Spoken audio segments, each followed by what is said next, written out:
내일부터 3차 재난지원금 지급이 시작되는 가운데 정치권에서는 전 국민 재난지원금을 주장하는 목소리가 나오고 있습니다.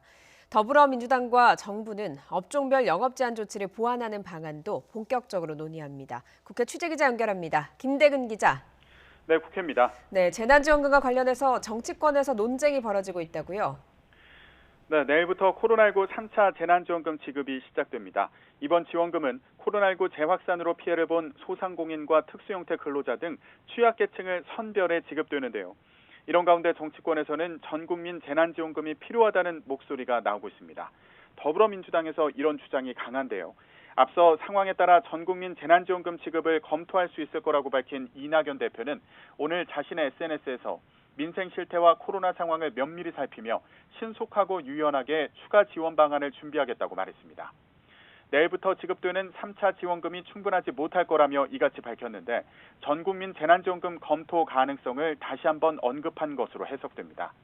앞서 양양자, 김종민 최고위원과 김두관 의원 등이 전국민 재난지원금 필요성을 강조했고 이재명 경기지사는 여야 국회의원들과 홍남기 경제부총리에게 재난지원금을 전 국민에게 지역화폐로 지급하자며 편지를 쓰기도 했습니다. 민주당은 방역 상황을 봐가며 이 같은 주장을 키워갈 것으로 보이는데요. 전국민 지원은 소비 진작을 위한 측면도 있는 만큼 코로나19 확산세가 잦아드는 것이 전제라는 겁니다. 민주당 관계자는 당내 전국민 재난지원금 필요성에 대한 공감대가 있는 만큼 현재 2.5단계인 사회적 거리 두기가 하향 조정되는 시점에 관련 검토가 있을 것으로 전망했습니다. 다만 홍남기 경제부총리가 오늘 언론과 인터뷰에서 4차 재난지원금 논의는 시기적으로 이르다며 만약 필요하다면 피해계층을 집중 지원하는 선별 지원이 바람직하다고 밝혀 앞으로 논의가 주목됩니다.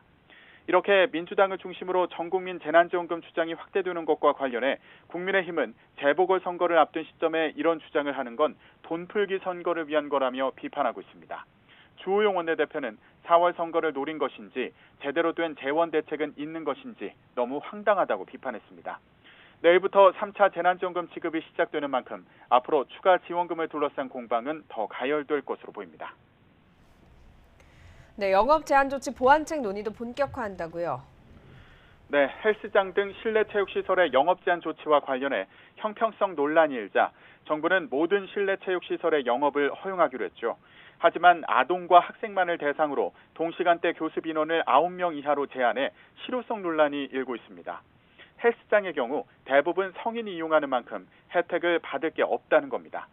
이런 가운데 더불어민주당과 정부가 보완책을 본격 논의합니다. 일률적인 영업 제한이 아니라 면적에 따라 인원수를 다르게 적용해 영업을 허용하는 방안이 논의될 것으로 보입니다.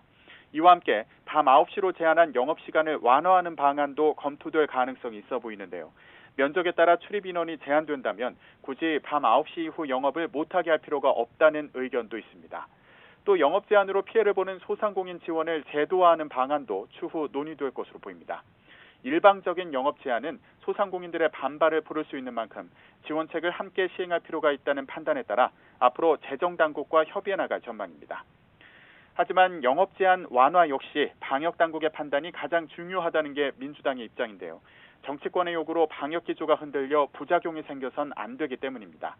최근 사회적 거리두기 2.5단계 연장으로 소상공인들의 고통이 커진 가운데 어떤 보완책이 나올지 주목됩니다. 지금까지 국회에서 YTN 김대근입니다.